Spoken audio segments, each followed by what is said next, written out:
My ex-wife used me for a green card, so I got her deported on our anniversary. Once the paperwork's done, I'm gone, she said. So I waited, smiled, and made sure she was on a one-way flight out of the country. You know that moment when your heart doesn't break, it just stops? Like your brain hasn't caught up yet, and your body is sitting there frozen, trying to figure out what the hell just happened? Yeah, that was me. Sitting in my dim little home office at 1:17 a.m. on a Wednesday night.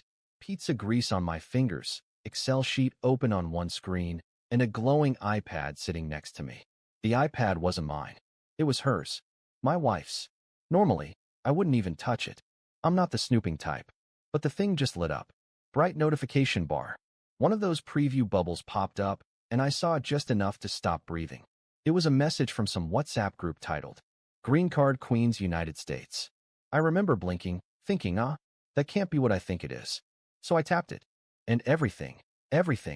I thought I knew about my marriage shattered in about 6 seconds. The message that just came in read, mission almost complete. Just gotta keep him sweet for a few more weeks. Green card should be locked in by the end of the month, LOL. From my wife. Sent 2 minutes ago. To a group of 5 other women, apparently all bragging about faking relationships with American guys for visas. My stomach dropped so hard I thought I was gonna pass out. I kept reading. More messages from her. Dozens. Scrolling back through the chat felt like slowly peeling my skin off. I swear, if I have to sleep with this guy one more time, I'm gonna barf. But hey, that's the price of freedom, right? The poor guy actually thinks we're gonna start a family once this is all done. LMFAO. I've already got a real man. He just can't help me legally. I was sick. Physically sick. I had to stand up and lean on the chair to breathe. I walked around the room like a ghost, like I was trying to float above my own life. This was my wife. My wife. The woman I met at a university mixer 5 years ago. The one I thought was different. The one I helped through every step of her visa process. Who I supported financially, emotionally, legally, you name it. She was calling me her backup plan. Her safety net. Her visa daddy. She actually wrote that. Visa daddy. Like I was some sugar daddy she could toss out once her citizenship was stamped. One of her friends even asked, "Don't you feel bad for him at all?" You know what she said? It's not personal. It's just survival. And he's too boring to notice anyway. Too boring to notice. I just stared at that screen, and in that moment, everything in me went dark. And the scariest part? I didn't feel pain. Not yet. I didn't cry. Didn't yell. Didn't rage. I felt cold. Like something inside me shut off. She came out of the shower a few minutes later, towel on her head, humming some stupid pop song, completely unaware her entire life was about to implode. She saw me sitting at the desk and said, "Hey babe, why are you still up?" I looked up, smiled at her, and said, "Just catching up on some emails." Then I asked if she wanted me to warm up some food for her. She said, "You're too sweet," and kissed me on the cheek. And I smiled again, because right then, in that exact moment, I made a decision. I wasn't going to confront her. I wasn't going to yell, or ask questions, or give her a chance to lie. I wasn't going to let her see it coming. Instead, I was going to let her finish the job. Let her think she won. Let her believe she pulled it off. And then, I was going to burn her entire world to the ground. But not in some messy, emotional, scream-at-each-other way. No, I was going to destroy her legally, silently, effortlessly. And I was going to make sure the last words she ever heard from me weren't, "I loved you," or "Why." They were going to be, "Happy anniversary." I didn't sleep that night. After reading those messages, I just sat there in the living room, lights off, phone in my hand, scrolling through old pictures of us. Not because I missed her, not because I had hope, but because I was trying to understand what the hell just happened, what I missed, where it all started. So let me back up and tell you who this woman was.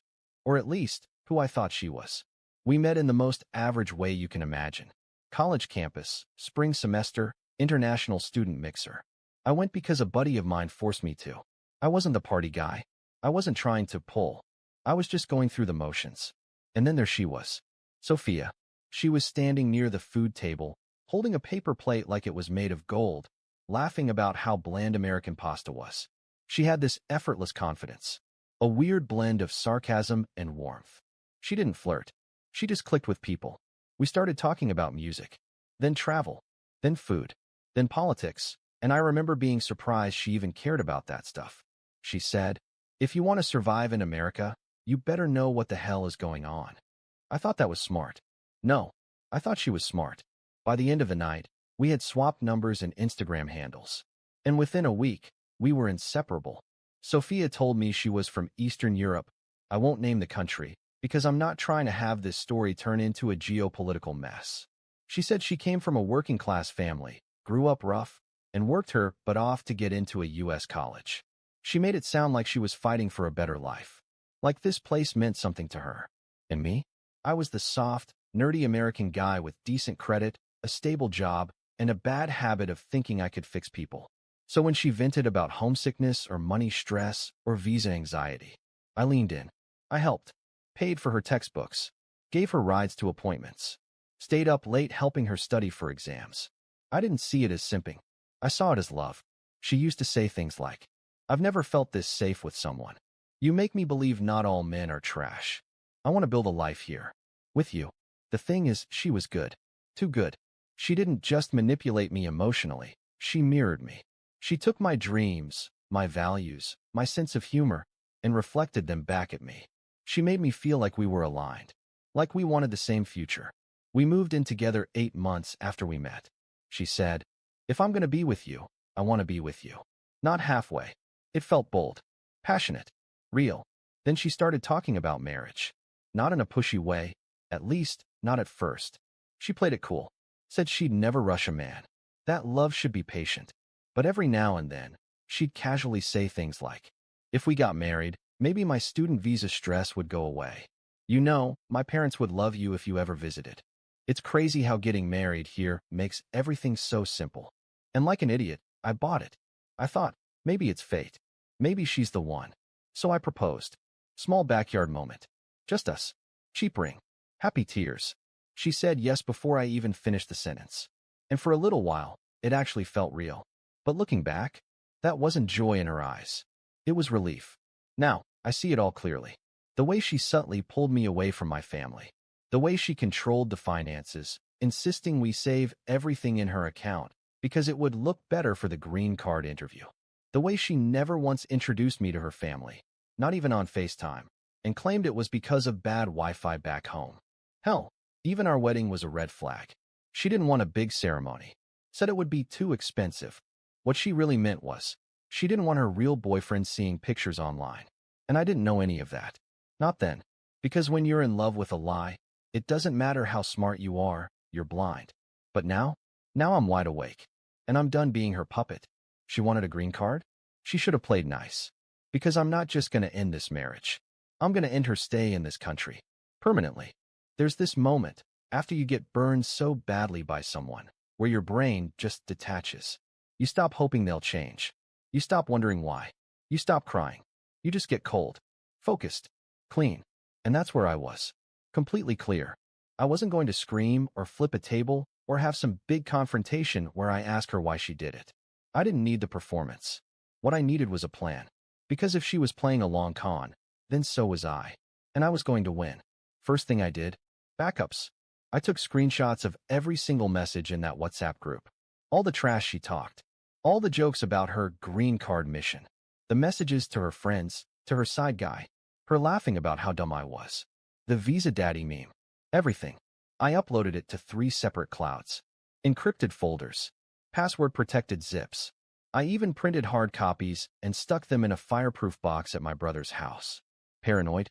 Sure. But I wasn't letting this slip. Then I checked her computer. She was sloppy. Emails to immigration lawyers. Application drafts. Proof she was tracking all the steps like a checklist. Hell, she had a folder literally titled Plan B Marriage Docs. Like I was just a backup USB drive for her American dream. There was even a budget spreadsheet for what she thought she'd get out of the divorce. Half my savings, alimony, maybe a chunk of the condo value once I sold. She had it all mapped out. Step 2, legal prep. I found an immigration fraud lawyer online. Discreet guy, works mostly with employers who suspect their staff are faking papers. Told him the whole story. He said, "You have enough to open an investigation yesterday." He explained how this works. Marriage fraud is a federal offense. If she got her green card through deception, knowingly entering a marriage just for legal status, it could trigger removal proceedings, fines, even jail time, depending on the case. And I wasn't going to just send ICE goons to the house unannounced. No, I wanted to build the case, document it, submit everything officially in the cleanest, most brutal way possible. We started assembling a file, 80-plus pages, screenshots, statements, timeline, proof she never intended to build a life with me. Messages where she said, "Once the paperwork's through, I'm gone." My lawyer said, "This is one of the most airtight fraud packages I've seen. When this hits, it's not going to be a slap on the wrist." Exactly what I wanted. Step 3. Keep her blind. For weeks, I acted normal. Smiling, cooking dinner, taking her to the DMV. I even bought her a small gift when she passed a portion of her immigration process. A necklace she had pointed out once in a store window. She smiled and said, "You're such a good man." And I just smiled back, thinking, "You have no idea what's coming." She kept texting her side guy, who, by the way, turned out to be married too. Name's Jake, works in tech, drives a leased BMW and thinks he's a high-value male because he quotes Andrew Tate and listens to finance podcasts at the gym. I found his social, found his wife's LinkedIn. Let's just say she and I became pen pals. But that's a whole separate arc. Back to Sophia. She was still planning to leave me, still convinced I was clueless, still dropping hints like, once all this immigration stuff is finally done, I think I need to take a solo trip. Just clear my head. Sure you do. Step 4. Pick the date. I didn't want to drop the hammer randomly. No. It had to be symbolic. It had to mean something. So I chose our anniversary. The same day I proposed to her 3 years ago. The same day I thought I found a partner for life. That's the day she would lose everything. The day she'd expect a fancy dinner, maybe a surprise getaway, or even a push gift for the green card she thought she secured. Instead, she was going to get an envelope, a flash drive, and a knock on the door from the people she thought were too dumb or too overworked to ever catch her. The countdown had started. She had no clue. Every day, she kissed me goodbye while I was actively planning her deportation. She called me babe, while joking to her friends about never having to see me again after her visa was finalized. And every night, while she scrolled on her phone and flirted with her affair partner in plain sight, I was fine-tuning the last page of the report that would get her thrown on a plane back to her home country. No warning, no goodbye, just cold steel and customs agents. She thought she was playing the game, but she forgot one thing. I was the one writing the rules. So the day finally came. Our 3rd wedding anniversary. The day she thought she'd won. The day she probably thought she'd get one last grand romantic gesture before she ghosted me and moved into her affair partner's bachelor pad with fresh legal status. And oh, she was in a good mood. She woke up humming, came into the kitchen in one of my shirts like we were some kind of loving couple, made me coffee. She kissed me and said, 3 years. Can you believe it? You're the best thing that's ever happened to me. I almost laughed, but I just smiled and said, big night tonight. She nodded like a kid on Christmas morning. What should I wear? She asked. I told her, something classy.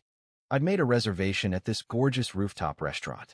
City skyline, candlelight tables, live jazz, overpriced food, and an even more overpriced wine list.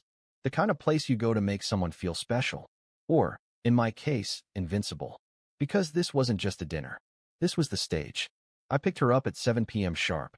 She walked out in this deep green dress that, months ago, would have taken my breath away. Now, it just made it easier for the security detail to identify her. I told her she looked beautiful. She beamed.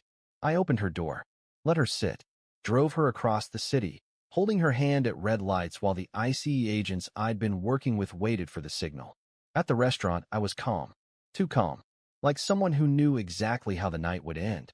She was drinking wine, laughing, flirting like she actually still thought I was her sweet, stupid American husband.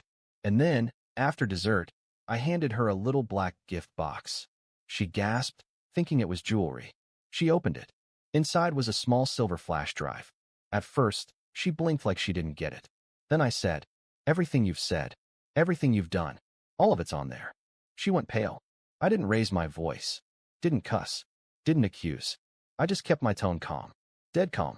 Every message in the group chat, every photo you sent your little boyfriend, every document you forged, every time you said you were going to dump me once the green card hit. I've got it all. She tried to play dumb. What are you talking about? Are you okay? I leaned forward, looked her right in the eye. I know everything, Sophia. Every lie. Every detail. And it's already in the hands of the immigration department. Her face just broke. That performative confidence, gone. Her voice cracked. You don't understand. It's not like that. I didn't mean. I cut her off. You don't need to explain. I'm not the one you'll be talking to. Right then, two men in dark suits walked into the restaurant. ICE officers. Civilian clothed. Discreet, but unmistakable once you knew what to look for. She followed my gaze, turned to see them, and I swear to God, she nearly passed out. She looked back at me, eyes wide, hands shaking. You set me up. No, I said. You set yourself up. I just helped you finish the job. Then I stood up, kissed her on the cheek, and whispered, Happy anniversary. They walked her out right there. Didn't make a scene. She was too shocked to scream. Some of the diners looked confused. One or two glanced at me like they thought I was the bad guy. Let them think that. I paid the bill, tipped heavy, finished her wine, and walked out into the city like nothing happened. Because for me, the relationship had ended weeks ago. This was just the final act. She spent the next 72 hours in holding while they reviewed the case. She denied everything at first, but the flash drive, the hard copies, the printed emails, the screenshots, the fact that I had messages from her telling people it was a fake marriage, it was enough. And I wasn't done yet. The real man she was cheating with? His wife got an anonymous envelope the same night. With pictures, texts, hotel receipts. His life went up in flames too. Sophia's parents called me, crying, furious, begging me to retract the complaint. They said I was ruining her life. I said, she ruined mine first. Now I'm just making the score even. The first 48 hours after they took her felt quiet. Not peaceful, not satisfying, just still. It's a strange thing to watch someone's life collapse while you sip coffee and respond to work emails like it's any other day. That night, I went home alone. Her toothbrush was still in the holder. Her robe was hanging on the bathroom door. The stupid gold slippers she wore were by the bed. I didn't touch any of it. I just sat on the couch, phone in my hand, waiting for the fallout to start. And it didn't take long. The first message came around noon the next day. Blocked number. A voicemail. Her voice. Please just talk to me. I didn't mean to hurt you. I was scared, okay? I made a mistake. You don't have to do this. Delete. Then another. Ethan, they're saying I could be deported. Please. I don't have anyone here. Don't throw away everything we had. Oh, now we had something? Now it was real? Funny how fast the green card queen turned into a desperate, cornered mess once the reality hit. Then came the guilt play. She started telling people I was abusive, that I'd always controlled her, that she never really felt safe in the relationship. Yeah, that's the move now. She couldn't deny the evidence. It was rock solid. So instead, she pivoted to victimhood. Tried to paint herself as a poor immigrant woman who got manipulated by her evil husband. She told her friends I fabricated the texts, that I'd hacked her phone, that I was crazy and jealous and couldn't handle a strong woman. Meanwhile, I was forwarding her entire file to immigration lawyers, fraud investigators, and even a couple of watchdog agencies that monitor marriage scams. Let her talk. I wasn't arguing. I was filing paperwork. She was held for a week. Then she was released on bond while the deportation hearing was scheduled. And during that time, she came crawling. Flowers delivered to my house. Handwritten letters. Emails. Voicemails. Texts from unknown numbers. Friends messaging me. Even her lawyer tried to reach out with a settlement offer if I withdrew the complaint. I never responded. Not once. Because I wanted her to understand something. This wasn't about a broken heart. This wasn't about revenge. This was justice. She broke federal law. She lied under oath. She used me, publicly mocked me, and bragged about her scam to a group chat full of co-conspirators. And now she was facing the consequences. Not because I was cruel. Because I was done being her fool. The deportation hearing came 6 weeks later. She showed up dressed like she was headed to church. Hair tied back. No makeup. Sad eyes. Shaky voice. All an act. She claimed the messages were taken out of context. Said her friends were just joking. Said I misunderstood everything and was taking it too far because of hurt feelings. But the judge didn't care about her sad voice. He cared about the timeline. The group chat. The emails. The voice recordings. The matching IP logs. The duplicate files pulled from her own devices. Her side guy, Jake, refused to testify. Ghosted her entirely. Her lawyer tried to argue entrapment, said I'd tricked her into committing fraud. The judge asked, "So you're saying he tricked you into entering a fake marriage?" Silence. It was over. The ruling came 2 weeks later. Her green card application? Revoked. Her immigration status? Terminated. The fraud charge? Upheld. Penalty? Immediate removal from the country with a 10-year ban on re-entry. She sent me one last message the night before her flight. "You ruined my life." I didn't reply, because what I wanted to say was, "You never had a life here to begin with. You were just renting mine." And then, she was gone. I didn't celebrate. When she left the country, I didn't go out for drinks. Didn't throw a party. Didn't text the group chat, because I didn't have one. I just stood in my kitchen that morning, drinking cold coffee, watching the sunlight hit the tile like it always did. Same chair. Same clock ticking on the wall. But everything was different. She was gone. Not just out of my house. Out of my life. Out of my country. I'd be lying if I said I felt victorious. It wasn't joy. It wasn't satisfaction. It was just stillness. After months of chaos, lies, manipulation, and hidden war, everything went quiet. No more acting. No more pretending.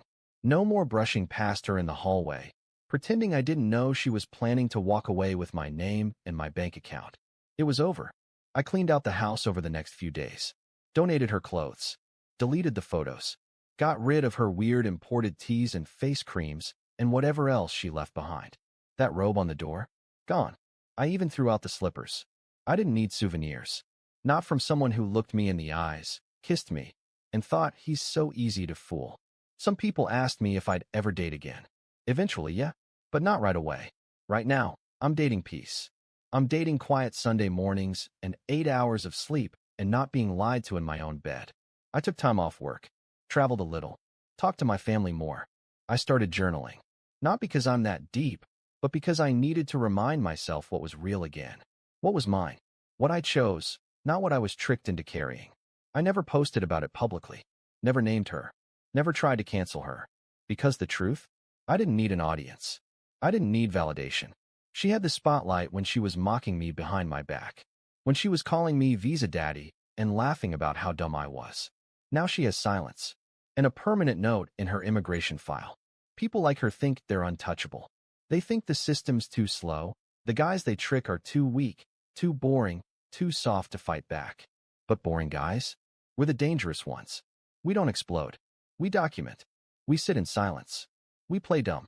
We give you rope. And when the time is right, we let you hang yourself with it. I'm not proud of what I had to do, but I'm not ashamed either. She wanted to turn our marriage into a transaction, so I gave her the receipt. And now, I wake up every morning knowing that she's gone, and I never have to fake a smile again. And that, my friend, is freedom.